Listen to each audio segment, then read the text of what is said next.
Hey you guys, Dr. Sharma here, and I'm about to talk to you about a little bit more of a serious topic, and that's vaping.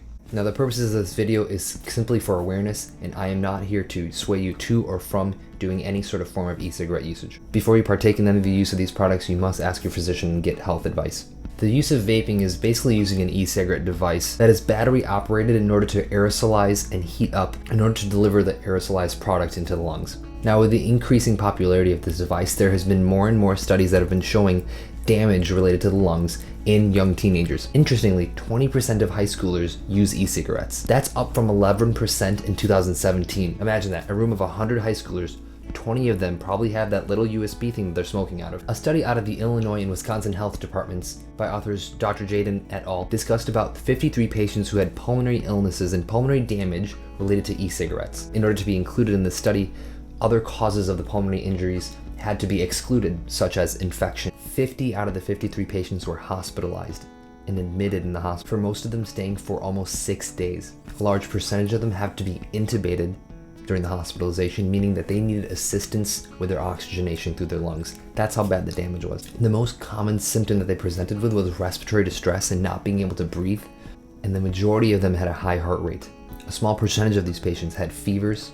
In this study, some of the patients are getting lung biopsies, where their lungs are being biopsied through an endobronchial tube so that they can look at the tissues that have been damaged. Pathologies that you see on this image describe multiple different causes, and you can see significant infiltration within the lungs. Now, I know this might be a lot of medical jargon for all of you, and I might just be a new doctor, but those lungs don't look good.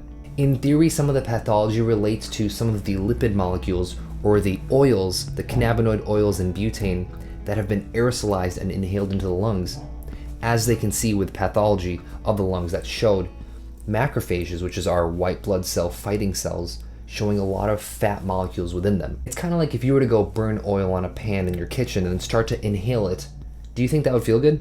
Now, another issue with a lot of these products is that they're patented. For example, these products don't want to share their ingredients of their certain flavors, such as blueberry or watermelon, because they're patented and they don't want to reveal the secret. So there's pretty little regulation and ingredients that go into these things that people are inhaling. Another issue with e-cigarettes is that there's a lithium battery and other hard metals within the device itself that are also being burned at a high temperature, therefore increasing the risk of inhaling heavy metals, which can also cause lung damage. Now, it's hard to say where the future of vaping in this particular health epidemic will go, but more awareness of this issue is definitely going to be important, because you never know whose lungs are going to be hurt.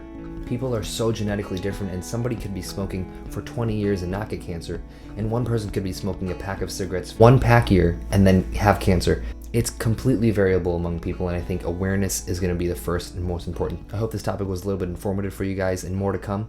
Please like and subscribe, and let me know if you guys have any questions.